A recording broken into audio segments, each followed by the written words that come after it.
प्रभूजी, निंदा करणं, निंदा ऐकणं, एखाद्याचं भोग आहे, बिचारा चुकलाय, त्याच्या आयुष्यात तो संघर्ष करतोय, त्या जीवाकडे कसं पाहिलं पाहिजे? फॉरगिव्हनेस ॲटिट्यूडने पाहिलं पाहिजे की निंदा करत राहिलं पाहिजे, की त्याच्याबद्दल बोलून आपण वेळ वाया घातला पाहिजे? आज आपल्याला काय लागतं? ह्याच्या जीवनात काय चाललंय, त्याच्या जीवनात काय चाललंय, त्याच्या जीवनात काय चाललंय, हे आपल्याला नेहमी ऐकायची सवय लागली आणि मन त्याच्यामध्ये रुची घेतं. दुसऱ्यांच्या जीवनात काय चाललेलं आहे ही चर्चा करण्यामध्ये आपल्या मनाला आनंद वाटतो. म्हणून तिथे आपण रम्मान व्हायचं नाहीये. एक उदाहरण देतो. भारतामध्ये ब्रिटिशांच्या कालावधीत एकदा असं झालं की एका कंटेनर म्हणून खेकड्यांना घेऊन चाललेले होते.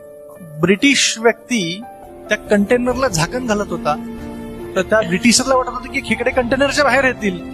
तो भारतातला माणूस म्हणाला, घालू नका, ते खेकडे आहेत, एक खेकडा वर यायचा प्रयत्न केला ना, दुसरा खाली खेचेल.